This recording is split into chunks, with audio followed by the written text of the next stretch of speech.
జిల్లాలో కౌంటింగ్ ప్రక్రియ సజావుగా సాగేందుకు అన్ని రకాల చర్యలు చేపడుతున్నామని జిల్లా అధికారులు తెలిపారు. కౌంటింగ్ కేంద్రాల వద్ద 3 అంచెల సెక్యూరిటీ విధానం అమలు పరుస్తున్నామని జిల్లా కలెక్టర్ మాధవీల తెలిపారు. 7 అసెంబ్లీ, 1 పార్లమెంట్ నియోజకవర్గానికి సంబంధించి ఏజెంట్లకు 7 రకాల పాసులు సిద్ధం చేస్తామంటున్న జిల్లా కలెక్టర్తో మా correspondent Anjababu face to face. ఏ విధమైన చెదురుమదురు సంఘటనలు కానీ అవాంఛనీయ సంఘటనలు కానీ జరగకుండా పీస్ఫుల్గా పోలింగ్ అయితే పూర్తయింది. ప్రస్తుతం కౌంటింగ్ జరగబోయేందుకు ఇక్కడ ఆదికవి అన్నయ్య యూనివర్సిటీలో భారీగా ఏర్పాట్లు చేశారు. ప్రతిరోజు ఏ రోజుకి ఆ రోజే జిల్లా కలెక్టర్తో పాటు జిల్లా ఎన్నికల అధికారులందరూ కూడా ఈ యొక్క ఈవీఎం గొడవస్ని రోజు కూడా చెక్ చేయడం జరుగుతుంది. ప్రస్తుతం మనతో కలెక్టర్ మాధవీలతో ఉన్నారు, వారిని అడిగి తెలుసుకుందాం. మేడం చెప్పండి, ఈరోజు విజిట్ చేశారు అంటే రోజు కూడా విజిట్ చేస్తున్నారు? మనకి పోల్ అయిపోయిన తర్వాత 7 నియోజకవర్గాలకి సంబంధించిన ఈవీఎంస్ అన్నీ కూడా నన్నయ్య యూనివర్సిటీలో పెట్టడం జరిగిందండి. ఇటు పార్లమెంట్కి సంబంధించి కానీ అసెంబ్లీ నియోజకవర్గానికి సంబంధించి కానీ. అయితే దీనికి మనకి ఈసీఐ ఇచ్చిన గైడ్లైన్స్ ప్రకారము ప్రతి దినం కూడా రిటర్నింగ్ ఆఫీసరు ఎవ్రీడే విజిట్ చేయాలి. వారి సర్టిఫికేట్ కూడా నాకు డిస్ట్రిక్ట్ కలెక్టర్కి ఇవ్వడం జరుగుతుంది.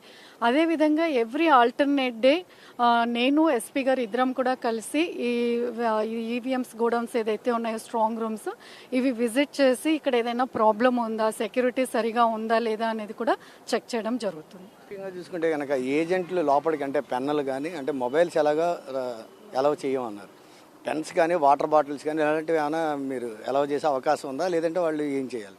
వాళ్ళకి ఓన్లీ పెన్ను పేపర్ మాత్రమే అలౌ చేస్తామండి. వాటర్ బాటిల్స్ కూడా నాట్ అలౌడ్.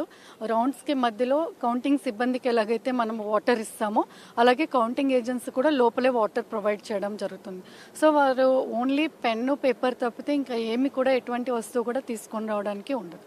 అంటే వాళ్ళకి కౌంటింగ్ ప్రక్రియ స్టార్ట్ అయిన తర్వాత ఈ ఫుడ్ ఇలాంటివి ఏమైనా ఇబ్బంది కలిగితే పరిస్థితి ఏంటంటే ఏమైనా ప్రత్యేకమైన ఏర్పాట్లు చేశారు?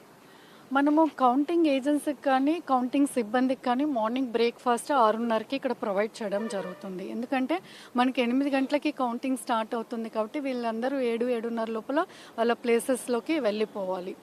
అండ్ మధ్యలో రౌండ్స్ మధ్యలో ఖచ్చితంగా కౌంటింగ్ సిబ్బందితో పాటు కౌంటింగ్ ఏజెంట్స్కి కూడా స్నాక్స్ అండ్ వాటర్ ప్రొవైడ్ చేస్తాం. జిల్లా వ్యాప్తంగా ఎన్ని బంకుల్లో ఈ యొక్క పెట్రోల్ అంటే ఈ కౌంటింగ్ జరిగే ప్రదేశమైనా మొత్తం ఓవరాల్ జిల్లా అంతా కూడా loose petrol నిషేధించారా madam?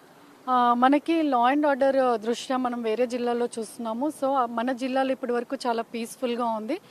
All petrol బంక్స్కి మనము ఇన్స్ట్రక్షన్స్ ఇచ్చాము. ఎక్కడ కూడా లూజ్ పెట్రోల్ అనేది అమ్మకూడదు. లూజ్ పెట్రోల్ ఏదైనా పెట్రోల్ బంక్ అమ్ముతున్నారు అని తెలిస్తే ఆ పెట్రోల్ బంక్ సీజ్ చేసి పర్మనెంట్గా క్లోజ్ చేయడం జరుగుతుంది.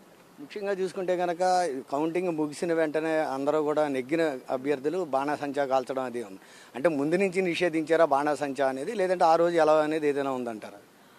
ఎవరికి కూడా ప్రొసెషన్ అనేది పర్మిషన్ లేదు. 144 సెక్షన్ అమల్లో ఉంది. ఈ యూనివర్సిటీ చుట్టూరు మనకి 144 సెక్షన్ ఉంది. ఎవరికి కూడా ప్రొసెషన్ అమల్లో ప్రొసెషన్కి పర్మిషన్ ఇవ్వలేదు, ఫైర్ వర్క్స్ కూడా పర్మిషన్ ఇవ్వలేదు. కాబట్టి ఎవరు కూడా అటువంటి అరేంజ్మెంట్స్ కూడా చేసుకోవద్దు అనేది తెలియజేయడం జరుగుతుంది. ఇది ప్రధానంగా చూస్తే కనుక 144వ సెక్షన్ జిల్లా వ్యాప్తంగా అమల్లో ఉంది కాబట్టి ఎటువంటి ఊరేగింపులు కానీ అలాగే సంబరాలు కానీ చేసుకోవడానికి వీలు లేదని, అలాగే ఈ యొక్క కౌంటింగ్ కేంద్రాల్లో సెల్ ఫోన్లు కానీ వాటర్ బాటిల్స్ కానీ వీటన్నిటిని కూడా నిషేధించడం జరిగిందని చెప్పేసి జిల్లా కలెక్టర్ మాధవీలత చెప్తున్నారు. వీడియో జర్నలిస్ట్ రామకృష్ణతో అంజిబాబు, ప్రైమ్